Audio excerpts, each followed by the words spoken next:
कैलाश्रानास शिवचंद्र मौली फणेन्द्र माथा मुकुटे छलाली कारुण्य सिंधु भवदुख हारी तुझविन शंभो भजकोन तारी।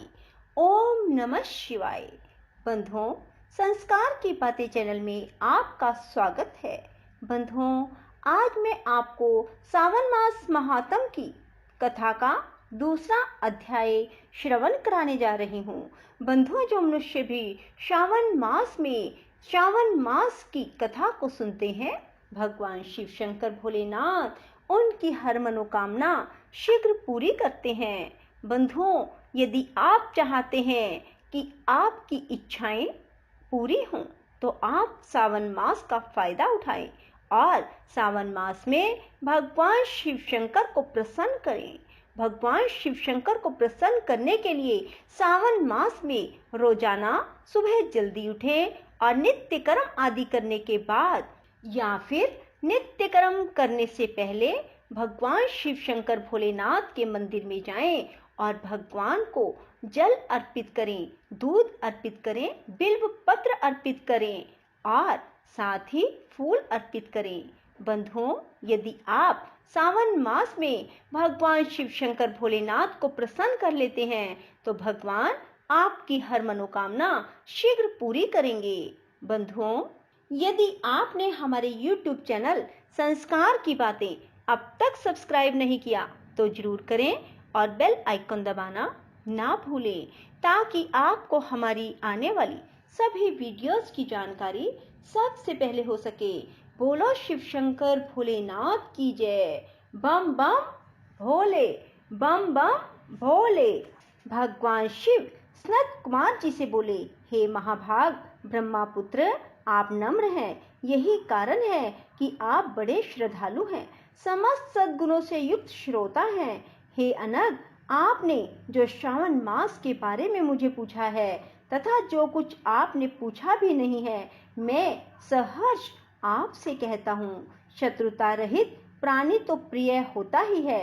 आप वैसे ही नम्र हैं। आपके पिता ब्रह्मा बहुत उदंड थे, अतः उनका 5वां सिर कट गया। उस मत्सरता को छोड़ मेरी शरण में आए। हे तात, मैं आपसे कहूँगा, आप एकाग्रचित होकर सुने।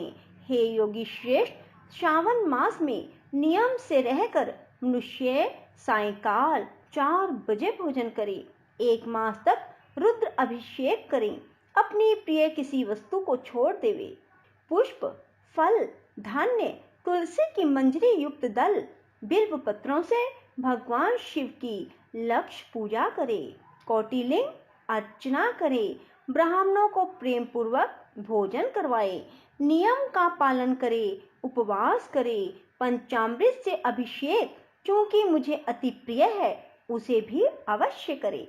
इस श्रावण मास में जो जो क्रियाएं की जाती हैं, वह सभी अनंत फलदायक होती हैं। हे मुनियों में श्रेष्ठ, इस मास में भूमि पर शयन करें, ब्रह्मचर्य का पालन करें, सच बोले, कभी भी व्रत रहित ना रहें, पत्तल में भोजन करें, व्रती साग मात्र का त्याग करें। हे मुनियों में उत्तम, भक्ति युक्त हो व्रत का पालन करें, प्रातः काल स्नान ध्यान करें, इंद्रिय निग्रह करें, अर्थात अपनी इंद्रियों को वश में रखें, एकाग्र मन से प्रतिदिन मेरी पूजा करें। इस मास में मंत्रों का पुरस्चरण भी उत्तम सिद्धि प्रदान करने वाला होता है। 6 अक्षर शिव मंत्र, गायत्री मंत्र का जाप करना चाहिए। प्रदक्षिणा, नमस्कार तथा वेदों का पाठ करने से शीघ्र ही मनोवांछित फल की प्राप्ति होती है। पुरुष सुखद जाप तो और भी अधिक फल प्रदायक होता है। ग्रह यज्ञ, कोटि होम, लक्ष्य होम, अयुत होम करने पर सदैव फल प्राप्त होता है और वांछित फल प्रदान करने वाला होता है। जो व्यक्ति इस मास में एक दिन भी व्रत से रहित व्यतीत करता है, वह महाप्रलय तक घोर नरक में वास करता है। सावन मास मुझे अधिक प्रिय है। यह मास फलदायक है। निष्काम भाव से किए गए कर्म के फलस्वरूप मोक्ष प्रदान करने वाला है। हे सत्तम, इस मास में करने योग्य जो धर्म कहे गए हैं, उनको मुझसे सुनो। रविवार को सूर्य व्रत करें, सोमवार को मेरी पूजा कर भक्त भोजन करें। श्रावण मास के प्रथम सोमवार से प्रारंभ करके 3.5 मास तक होने वाला संपूर्ण कामना की अर्थ सिद्धि प्रदाता रोटक नामक व्रत होता है। मंगलवार के दिन मंगला गौरी नामक व्रत होता है। बुधवार को बुध का व्रत, बृहस्पतिवार को बृहस्पति का व्रत, शुक्रवार को जीवंतिका देवी का व्रत किया जाता है। शनिवार को हनुमान तथा नरसिंह का व्रत कहा गया है। हे मुनि श्रेष्ठ, अब मैं तिथियों में होने वाले व्रतों का वर्णन करता हूँ, आप ध्यान पूर्वक सुने। श्रावण मास के शुक्ल पक्ष की द्वितीया को औदुंबर नाम का व्रत होता है। इसी मास की शुक्ल पक्ष तृतीया को गौरी नामक व्रत किया जाता है। श्रावण शुक्ल चतुर्थी को दूर्वा गणपति नामक व्रत होता है। हे मुने, इसी को विनायक चतुर्थी व्रत अथवा गणेश चौथ व्रत के नामों से जाना जाता है। श्रावण शुक्ल पंचमी नाग पूजन के लिए उत्तम मानी गई है। हे मुनि कुलपति, इसका दूसरा नाम मानव कल्पादि है। ऐसा जान लो, षष्ठी के दिन सुपोदन नामक व्रत और सप्तमी को शीतला देवी का व्रत होता है। अष्टमी और चतुर्दशी तिथि में देवी का पवित्रारोपण करें। श्रावण मास की कृष्ण और शुक्ल पक्ष की नवमी को नक्त व्रत का विधान कहा गया है। शुक्ल पक्ष दशमी को आशा नामक व्रत किया जाता है। कोई कोई मनुष्य इस मास की दोनों पक्ष की एकादशियों को आशा व्रत का होना स्वीकार करते हैं। श्रावण शुक्ल पक्ष की द्वादशी को भगवान हरि का पवित्रारोपण कहा गया है। द्वादशी को भगवान हरि का श्रीधर नाम से अर्चन उत्तम गति को प्राप्त कराता है। श्रावण शुक्ल पक्ष पूर्णिमा को उत्सर्जन, उपाकरम, सभादीप, रक्षाबंधन, श्रावणी करम, सर्प बलि और हयग्रीव जयंती होती है।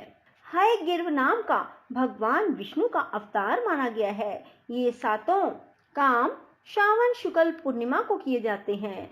श्रावण मास की कृष्ण चतुर्थी को संकट चतुर्थी व्रत और श्रावण कृष्ण पंचमी को मानव कल्पादि किया जाता है। हे ब्राह्मणों में श्रेष्ठ, श्रावण कृष्ण पक्ष अष्टमी को भगवान विष्णु का श्री कृष्ण नाम से पूर्ण अवतार हुआ है। उसी दिन व्रत और उत्सव मनाए। श्रावण मास की अमावस्या तिथि में पिठोरा व्रत होता है। इस दिन कुशोत्पाटन और वृषभों की अर्चना करें।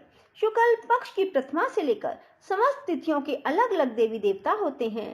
प्रतिपदा तिथि के अग्नि, द्वितीया के ब्रह्मा, तृतीया की गौरी, चतुर्थी के गणनायक, पंचमी के सर्प, षष्ठी के स्कंद, सप्तमी के सूर्य, अष्टमी तिथि के शिव हैं, नवमी की देवी दुर्गा, दशमी के यम और एकादशी के विश्वदेव स्वामी हैं। द्वादशी के भगवान हरि, त्रयोदशी के कामदेव, चतुर्दशी के शिव और पूर्णिमा के चंद्रमा स्वामी हैं। अमावस्या के स्वामी पितर हैं। इस क्रम से ये देवी देवता तिथियों के स्वामी कहे गए हैं। जिस देव की जो तिथि है उस तिथि को उस देवता की अर्चना करनी चाहिए, ऐसा कहा जाता है।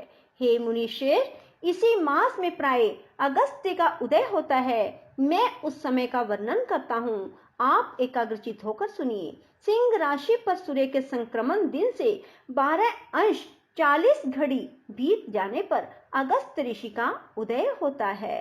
अगस्त्य ऋषि के लिए 7 दिन पूर्व ही से अर्घ दें। 12 मास में सूर्य नारायण अलग अलग नाम से तपते रहते हैं। श्रावण मास में गभस्ती नाम से तपते हैं। सूर्य भगवान का पूजन इस मास में भक्ति से तत्पर होकर करना चाहिए। श्रावण मास में साग का त्याग, भाद्रपद में दही, आश्विन में दूध और कार्तिक मास में दाल का त्याग करें। यह संपूर्ण विधान करने में यदि समर्थ न हो तो श्रावण मास में इन वस्तुओं का त्याग करने से सभी मनोवांछित फलों की प्राप्ति होती है। हे मान्य सज्जन ब्राह्मण, यह आपसे मैंने अति संक्षेप में उपदेश किया है। हे मुनिश्रेष्ठ, इस श्रावण मास में होने वाले व्रत और धर्मों का विस्तार रूप से वर्णन कोई 100 वर्षों में भी करने में समर्थ नहीं है। भक्त मेरे प्रीत्यर्थ अथवा भगवान हरि के प्रीत्यर्थ संपूर्ण व्रतों का पालन करें। परमात्म रूप से विचार करने पर आप मुझ में और हरि में कुछ भेद नहीं पाएंगे। मुझ में और हरि में कोई भी भेद नहीं है, ऐसा जानना चाहिए। जो प्राणी इसमें भेद की कल्पना करते हैं वे नर्क के भागी होते हैं। हे सनत कुमार, इसलिए आप श्रावण मास में धर्म का पालन करें। बोलो शिव शंकर भोलेनाथ की जय हो। बंधुओं, यदि आपको हमारी वीडियो पसंद आए तो इसे लाइक करें और शेयर भी जरूर करें। धन्यवाद।